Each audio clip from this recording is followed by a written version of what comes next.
Assalamualaikum warahmatullahi wabarakatuh. Eh, Selamat berjumpa kembali pada Bapak dan Ibu para pejuang P3K. Mudah-mudahan selalu dalam keadaan sehat dan selalu bersiap untuk menghadapi ujian tahap ketiga dan selalu sehat dan kuat dalam belajar supaya hasil maksimal yang kita dapatkan besok untuk menghadapi ujian di tahap ketiga. Dan selamat berjumpa kembali kepada Bapak dan Ibu dengan kami Cermin Pendidikan. Dan pada kesempatan kali ini kita akan coba membahas mengenai tentang soal FR, manajerial dan sosiokultural. Mudah-mudahan ini dapat menjadikan solusi untuk kita lolos dalam memahami materi tahap ketiga. Dan sebelumnya kami juga mohon maaf mungkin di dalam pembacaan ataupun pembahasan soal masih kurang berkenan oleh Bapak dan Ibu, dan mohon koreksi dari Bapak dan Ibu juga. Serta juga jangan lupa kepada Bapak dan Ibu untuk klik like, subscribe, dan komen.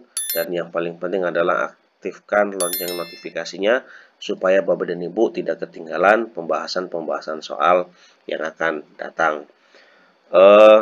Dan silahkan Bapak dan Ibu bagikan kepada teman-teman kita yang lain, mana tahu masih ada teman kita yang juga membutuhkan pembahasan-pembahasan soal, dan bila bermanfaat supaya kita bisa berjuang bersama dan bisa menyandang gelar P3 bersama-sama teman kita. Nah, baik Bapak dan Ibu, tentunya sudah tidak sabar lagi untuk membahas soal-soal FR, manajerial, dan sosiokultural kali ini.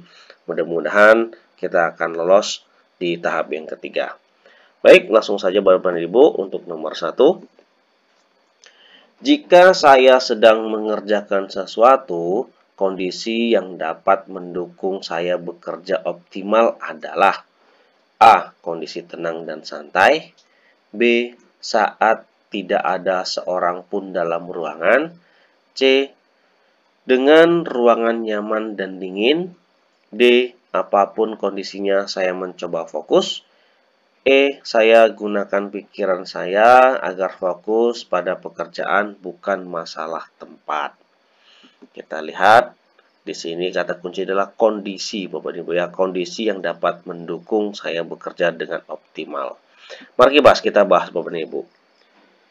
Seyogyanya kita selalu berusaha tetap tenang untuk lebih memfokuskan pada pekerjaan yang kita lakukan agar hasilnya tetap maksimal. Perkara tempat kita tidak bisa berkata banyak Bapak dan Ibu, tapi lebih baik kita memfokuskan pemikiran kita dalam pekerjaan kita agar pekerjaan kita menghasilkan sesuatu hasil yang maksimal. Sehingga kita bisa simpulkan jawabannya adalah E. Saya menggunakan pikiran saya agar fokus pada pekerjaan, bukan masalah tempat. Lanjut untuk nomor 2. Ketika sedang diminta pimpinan untuk bekerja lembur, tiba-tiba ada telepon dari rumah memberitahu bahwa anak sedang sakit. Maka sikap kita adalah A. Segera kembali ke rumah. B. Pekerjaan di kantor lebih penting. C. Meminta istri untuk lembur selesai. Yang D. Melihat dulu kondisinya. Apabila sakit parah, segera kembali ke rumah. E. Sudah ada istri dan pembantu di rumah. Kita lihat. Kata kunci adalah pimpinan untuk bekerja lembur. Jadi pimpinan kita meminta kita untuk bekerja lembur. Nah, tapi di lain tempat bahwasanya memberitahukan bahwa anak kita sedang sakit. Nah, bagaimana sikap kita Bapak dan Ibu? Mari bahas. Sebaiknya kita pastikan terlebih dahulu Bapak dan Ibu sakitnya apa, dan pastikan berbahaya atau tidak. Seandainya berbahaya dan membutuhkan tindakan, sebaiknya kita juga harus pulang Bapak dan Ibu karena demi keselamatan anak kita. Namun izin dulu kepada atasan kita, jangan lupa pastinya, karena keselamatan anak lebih penting. Tapi seandainya kalau kita sudah mengecek ke rumah dan tidak terlalu berbahaya, maka bisa kita simpulkan untuk nomor 2, kita tetap melihat kondisinya terlebih dahulu, kita telepon dan kita laksanakan apa yang harus kita laksanakan. Jadi bisa kita simpulkan adalah D. Melihat dulu kondisinya, apabila sakit parah, kita segera kembali ke rumah. Dalam artian, di sini adalah kita telepon dulu ke rumah, kita pastikan dulu sakitnya apa dan pastikan berbahaya atau tidaknya. Karena biar bagaimanapun pekerjaan di kantor juga adalah merupakan tanggung jawab kita juga. Lanjut untuk nomor 3. Sebagai pegawai baru, yang akan Anda lakukan adalah, nah kita di sini adalah sebagai pegawai baru yang akan Anda lakukan adalah A. Bekerja dengan baik, B. Mengerjakan tugas yang diberikan atasan, C. Berusaha sebaik mungkin dalam mempelajari tugas dan tanggung jawab serta membangun relasi dengan rekan kerja, D. Banyak bertanya pada rekan kerja tentang pekerjaan, E.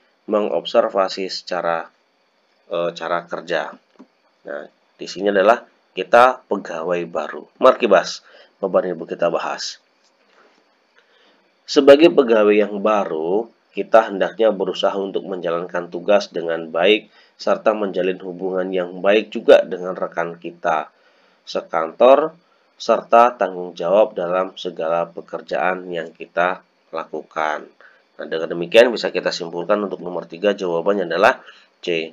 Berusaha sebaik mungkin dalam mempelajari tugas dan bertanggung jawab serta membangun relasi dengan rekan kerja. Lanjut untuk nomor 4. Anda pulang kerja menaiki bus umum. Ketika di dalam bus, Anda melihat aksi pencopet mengambil dompet salah satu penumpang bus. Yang Anda lakukan adalah A. Pura-pura tidak mengetahuinya, B. Memberitahu korban secara cepat kejadian tersebut, C. Memberi kode perlahan kepada korban karena takut terjadi apa-apa padanya dan yang lainnya, D. Melawan pencopet dari arah belakang secara tiba-tiba, E. Melaporkan kejadian tersebut kepada pihak yang berwajib. Nah, di sini kata kuncinya adalah kita melihat aksi pencopet mengambil dompet salah satu penumpang di bus. Mari kita bahas Bapak dan Ibu. Ini menurut kami yaitu memberikan kode kepada korban akan tindakan yang dilakukan oleh pencopet terlebih dahulu karena menjaga hal yang tidak diinginkan sebab kita berada dalam bus umum. Nah, setidak-tidaknya kita juga harus menjaga Bapak dan Ibu karena kita berada di tempat yang umum, terus kemudian kita dalam kendaraan. Nah, bisa kita simpulkan untuk nomor 4 jawabannya adalah memberikan kode perlahan kepada korban karena takut terjadi apa-apa pada korban ataupun pada pelaku. Sehingga bisa kita memberikan kode terlebih dahulu. Jadi jawabannya adalah C. Lanjut untuk nomor 5, Bapak dan Ibu. Tetangga kita sakit dan tidak bisa mengantar anaknya berangkat ke sekolah. Maka yang Anda lakukan adalah A. Membelikan obat agar lekas sembuh, B. Menawarkan diri untuk mengantarkan anaknya ke sekolah, C. Membawa tetangga ke rumah sakit, D. Menyarankan agar anak tidak perlu ke sekolah, E. Menelepon wali kelas dan meminta agar si anak tidak sekolah. Kata kuncinya adalah tetangga kita sakit dan tidak bisa mengantar anaknya berangkat ke sekolah. Mari kita bahas Bapak dan Ibu. Sebagai tetangga yang baik dan mengerti akan keadaan tetangga yang sedang sakit, maka tindakan kita menawarkan diri untuk mengantarkan anaknya sekolah. Kenapa harus kita menawarkan diri, Bapak dan Ibu? Mana tahu tetangga kita juga sudah menelpon Gojek ataupun saudaranya yang diminta untuk mengantarkan anaknya ke sekolah. Jadi lebih baik kita menawarkan diri. Sehingga bisa kita simpulkan untuk nomor 5 jawabannya adalah menawarkan diri untuk mengantarkan anaknya ke sekolah. Lanjut untuk nomor 6. Saat lagi kerja, datanglah teman yang membawa wajah cemberut, mau curhat.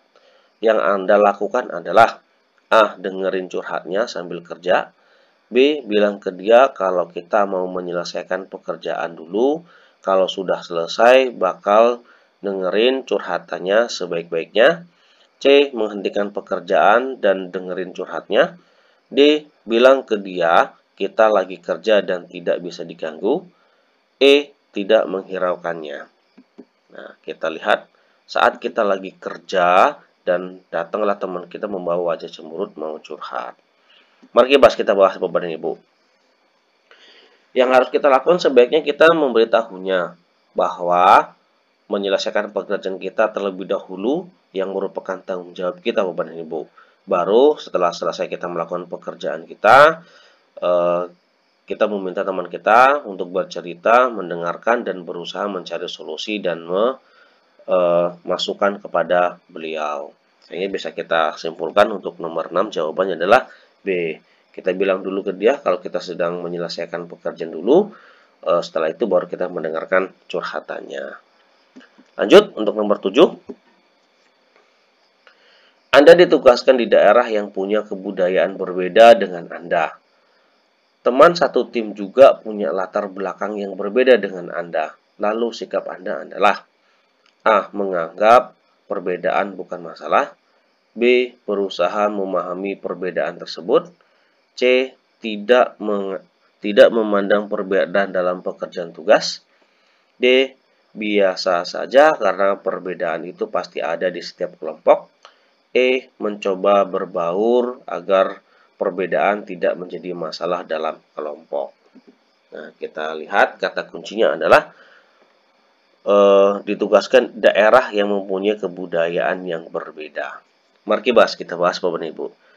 Ya, demi untuk menjaga keutuhan dan perbedaan, kita ikut berbaur supaya kekompakan tetap terjaga. Karena perbedaan bukan masalah dalam menyelesaikan sebuah tugas ataupun pekerjaan kita ya Bapak dan Ibu. Sehingga kita bisa simpulkan untuk nomor 7 jawabannya adalah kita tetap mencoba berbaur agar perbedaan tidak terjadi, tidak menjadi masalah di dalam kelompok. Jadi jawabannya adalah E. Lanjut untuk nomor 8. Anda ditugaskan di daerah yang kebudayaannya berbeda dengan Anda. Di daerah tersebut ada budaya makan bersama di lapangan, dan Anda diajak untuk mengikutinya, sementara Anda adalah orang yang sangat memperhatikan higienis. Sikap Anda adalah A. Ikut bergabung di acara makan tersebut. B. Hanya menonton dari kejauhan. C. Ikut bergabung tapi tidak ikut makan karena belum terbiasa. D. Ikut bersenang-senang. E. Ikut sebentar lalu pulang bersih-bersih. Kita lihat kata kuncinya adalah kebudayaannya berbeda dengan Anda. Kemudian daerah tersebut budaya adalah makan bersama di lapangan. Mari kita bahas Bapak dan Ibu. Untuk tetap saling menjaga, sebaiknya kita juga tetap ikut dalam acara makan bersama. Namun, kita juga perlu menyampaikan, kita tidak ikut bergabung makan bersama mereka. Karena, anggap saja kita menyampaikan belum terbiasa, sehingga kita harus membiasakan terlebih dahulu. Tapi, sebenarnya kita adalah mengutamakan kebersihan. Ya. Sehingga kita bisa simpulkan untuk nomor 8, jawabannya adalah ikut bergabung tapi tidak ikut makan karena belum terbiasa. Demi mengikuti adat kebudayaan dan mereka juga tidak tersinggung dengan apa yang akan kita lakukan. Lanjut untuk nomor 9. Ketika banyak anggota tim bekerja, Anda yang berbeda agama dengan Anda, maka Anda akan A. Bersikap toleran dan menghormati mereka. B. Menjaga jarak dengan mereka. C. Waspada dalam bersikap. D. Khawatir jika ucapan Anda dapat menyinggung mereka. E. Meminta atasan untuk memindahkan Anda ke tim kerja yang lain saja. Nah, di sini kata kuncinya adalah anggota tim yang bekerja dengan Anda mempunyai perbedaan agama. Mari kita bahas Bapak dan Ibu.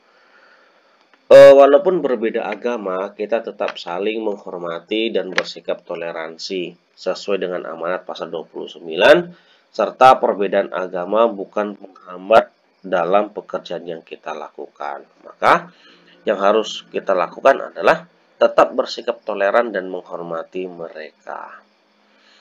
Lanjut, untuk nomor 10. Suatu negara mengizinkan rakyatnya untuk menyampaikan pendapat, opini maupun fakta Selama hal yang disampaikan tidak melanggar peraturan yang berlaku, opini yang sebaiknya tidak disampaikan adalah opini A. Berbagai hal yang menyinggung perasaan orang lain. B. Berbagai hal yang mengucapkan keutuhan kelompok. C. Berbagai hal yang bertemakan sara. D. Opini yang mengandung unsur dendam pribadi. E. Opini yang berusaha menghadirkan suasana humoris. Ya, jawabannya di sini adalah C. Berbagai hal yang bertemakan sara. Alasannya adalah sebaiknya kita juga tidak menyinggung yang berkaitan dengan suku, agama, ras, dan adat istiadat ataupun sara. Karena kalau sudah menyinggung sara akan mengakibatkan perpecahan, hilangnya rasa toleransi, saling menghargai antar manusia atau penduduk. Ya, sebaiknya tidak akan menyinggung sara karena ini sangat sensitif Bapak dan Ibu.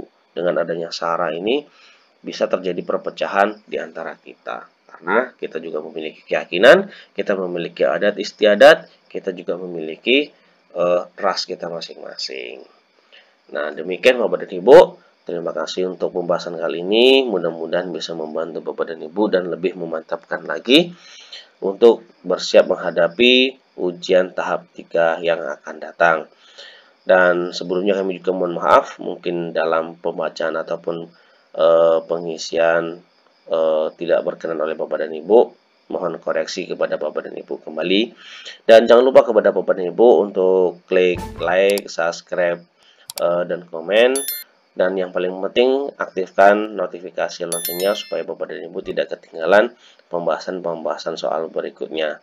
Dan atau boleh juga Bapak dan Ibu bagikan kepada teman-teman yang lain supaya bisa belajar bersama dan bisa sukses bersama di ujian tahap ketiga. Terima kasih. Assalamualaikum warahmatullahi wabarakatuh.